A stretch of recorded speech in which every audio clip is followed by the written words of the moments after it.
नमस्कार। मेरे बड़ों को मेरा प्रणाम। आज हम आपके सामने 5 प्रश्न लेके आए हैं जो कि बहुत ही इम्पोर्टेंट है। जो भी स्टूडेंट कंपटीशन की तैयारी करते हैं इन सभी 5 प्रश्नों को जरूर एक बार देख लें, ठीक ना। तो पहला प्रश्न क्या है कि यूपीएससी की परीक्षा इंग्लैंड में क्यों होती थी। तो यूपीएससी की परीक्षा इंग्लैंड में इसलिए होती थी क्योंकि जब यूपीएससी की परीक्षा इंग्लैंड में होती थी उस वक्त भारत में जो पूरा का पूरा शासन था अंग्रेजों के हाथों में था, ठीक ना। ब्रिटिश गुलाम था भारत। तब अंग्रेज जो मूल निवासी थे वो कहाँ के थे, ब्रिटेन के थे, ठीक ना, जिसे यूनाइटेड किंगडम भी कहा जाता था। और यूनाइटेड किंगडम की राजधानी थी इंग्लैंड। तो इसलिए इंग्लैंड में वर्षा होती थी और ताकि भारतीय वहाँ पे ना जा सकें और कम से कम वहाँ पे वे ऊंचे जो पद होते थे उसी के माध्यम से मिलते थे। जब वहाँ पे जा ही नहीं सकेंगे तो वहाँ पे एग्जाम कैसे देंगे और ना ही वो ऊंचा पद पर जा पाएंगे। तो अंग्रेज ये खास करके चाहते थे कि ये ऊंचे पद पर ना जा सके, इसलिए वो इंग्लैंड में रखते थे। और जो अंग्रेज के बच्चे होते थे वे आसानी से वहाँ पे एग्जाम देकर ऊंचे पदों पर जाते थे, ठीक ना।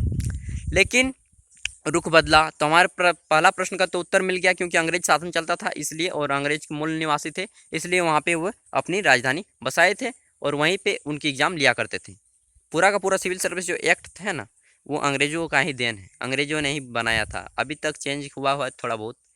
अब हम जानते हैं कि यूपीएससी की स्थापना कब की गई, ठीक ना। यूपीएससी की स्थापना की गई 26 अक्टूबर, जो सॉरी 1 अक्टूबर 1 अक्टूबर 1926 ईस्वी को। 1 अक्टूबर 1926 ईस्वी को जब भारत के लोग पूरा आंदोलन करने लगे कि नहीं यहाँ पर भी एग्ज़ाम होने चाहिए क्योंकि हम भारतीयों को कोई अधिकार नहीं मिलता, हम भारतीय ऊंचे पदों पर नहीं जा पाएंगे अगर हमारी एग्ज़ाम नहीं होगी तो, ठीक ना। तब यहाँ पे लाया गया, ठीक ना। और 1926 ईस्वी को, अक्टूबर 1926 ईस्वी को। उसके पश्चात क्या हुआ कि इसको यूपीएससी की स्थापना की गई।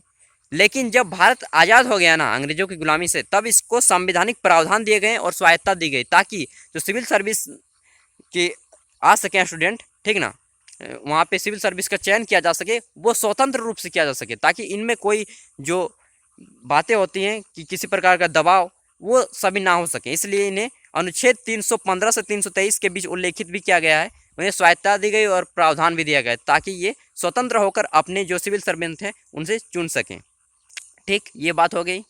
अब हम बात कर लेते हैं हमारे तीसरे प्रश्न की, सिविल सर्विस में कौन से जॉब आते हैं। तो पूरे भारतवर्ष में ना जितने प्रथम श्रेणी और द्वितीय श्रेणी की आती हैं जॉब्स, ठीक ना, ग्रेड ए और ग्रेड बी में, ठीक ना, ग्रुप ए और ग्रुप बी में, उन सभी का चयन यूपीएससी करता है। बहुत से प्रश्न आते हैं जिसमें मुख्यतः होता है भारतीय प्रशासनिक सेवा जिसे आईएएस आईपीएस, ठीक ना, आते हैं। सिविल सर्वेंट में ये सब आते हैं। उसके बाद भारतीय वन सेवा आ जाता है।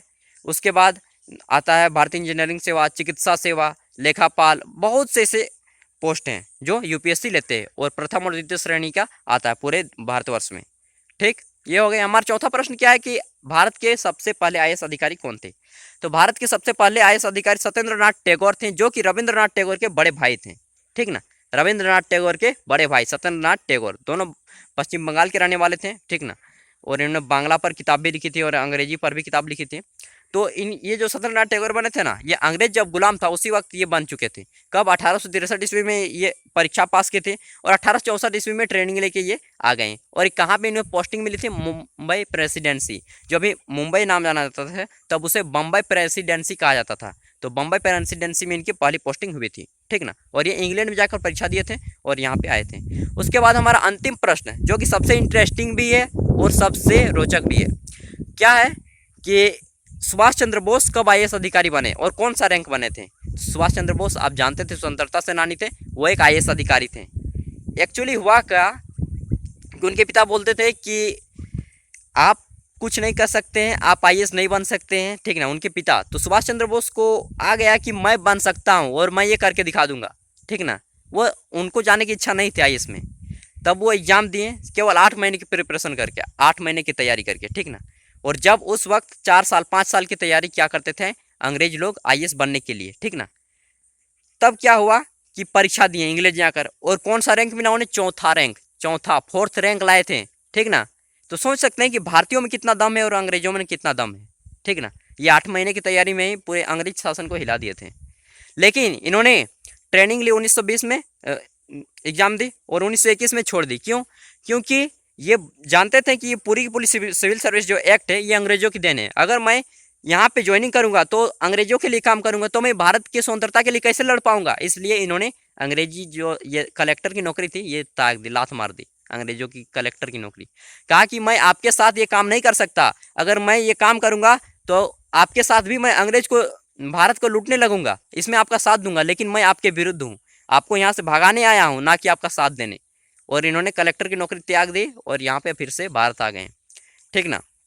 तो ये हमारे प्रश्न थे, आज कंप्लीट हो गए पाँचों। तो देखिए अब हमें आपसे एक प्रश्न है कि अभी जो यूपीएससी के अध्यक्ष है वो कौन है, आप हमें कमेंट में ज़रूर बताइएगा। ठीक ना। और ये वीडियो को उन दोस्तों तक जरूर पहुंचाइएगा जो कि ऐसे प्रश्नों पे इंटरेस्टिंग रखते हैं, कंपटीशन का तैयारी करते हो, ठीक ना, या फिर जीके के लिए तैयारी करते हो। तो thank you watching for this video. और चैनल को सब्सक्राइब और बेल का आइकन को अभी तक प्रेस नहीं किया है तो प्रेस कर लीजिएगा। और अगर आपको पारिवारिक ज्ञान चाहिए तो हमारी बहुत से वीडियो में पारिवारिक ज्ञान दिया जाता है, आप प्ले लिस्ट में जा के देख सकते हैं। थैंक यू, फिर से दिल से धन्यवाद वीडियो देखने के लिए, धन्यवाद। अपने स्वास्थ्य का ख्याल रखिएगा।